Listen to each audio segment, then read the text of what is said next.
Hi, നമ്മളിതാ ഗോരക്കെട്ടിലെ ഈ മനോഹരമായിട്ടുള്ള കവാടത്തിലാണ് ഇരിക്കുന്നത്. എത്രയോ വർഷങ്ങൾക്ക് മുമ്പ് ഉണ്ടാക്കിയ ഒരു കവാടം എന്നത് ആലോചിക്കണം. ഈ ഡോറൊക്കെ ഉണ്ടല്ലോ, എന്തിനു വെയിറ്റാന്ന് അറിയോ? നമ്മൾ വിചാരിക്കണ പോലെയല്ല. ഒരു അടിപൊളി ട്രക്കിംഗ് ആണ്. കുറച്ച് അഡ്വഞ്ചറൊക്കെ ഇഷ്ടമുള്ളവർക്ക് അടിപൊളിയായിട്ട് എൻജോയ് ചെയ്യാൻ പറ്റുന്ന ഒരു സ്ഥലമാണ്. ഇനിയും കുറച്ചുകൂടി നമുക്ക് കയറാണ്ട്. ഈ കുത്തി വെച്ചിരിക്കുന്ന ഈ മനോഹരമായിട്ടുള്ള പാറക്കെട്ടിലൂടെ നമ്മൾ പിന്നെ വീഴാണ്ട് ശ്രദ്ധിച്ചൊക്കെയാണ് നമ്മൾ ഇവിടെ വരെ എത്തിയത്. ഇനിയും പാറകളൊക്കെ ഇങ്ങനെ വഴുക്കലായിട്ട് കിടക്കാണ്. അപ്പൊ നമുക്ക് ഇനിയും കയറാണ്ട്. ഇവിടെ നിന്നുള്ള വ്യൂ ഒരു രക്ഷയില്ല, കിട്ടില്ല വ്യൂ ആട്ടെ ഗൈസ്. നിങ്ങൾ എന്തായാലും മസ്റ്റ് ആയിട്ട് വരേണ്ട ഒരു പ്ലേസ് ആണ്.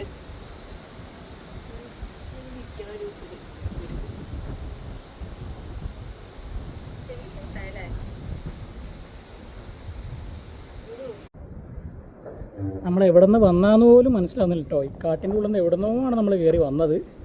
ഉള്ളിൽ കൂടെയൊക്കെ വന്ന് ഇതാ മലേൻ്റെ തൊട്ട് താഴത്തെത്തി. ആ താഴേന്ന് ഇതിനെ ഈ അറ്റത്തുനിന്ന് വളഞ്ഞിങ്ങോട്ട് കയറി. എന്നിട്ട് അവിടെ നിന്ന് പിന്നെ കുത്തനെ ഈ പാറയമേ കൂടെ അള്ളി പിടിച്ച് കയറി കേട്ടോ. സ്റ്റെപ്സൊക്കെ ഉണ്ട് കുറച്ച്, പക്ഷേ ഡേഞ്ചറാണ്. അതങ്ങനെ കയറിയാണ് അത് കൂടെ അവിടെ എത്തിയിരിക്കുന്നത്. ഇപ്പോൾ അവിടെ നിന്ന് നോക്കുമ്പോഴുള്ള കാഴ്ച കംപ്ലീറ്റ് ഏരിയ കാണാം കേട്ടോ. അപ്പുറത്തും ഇപ്പുറത്തൊക്കെ മലകളാണ്, നല്ല വ്യൂ ആണ്.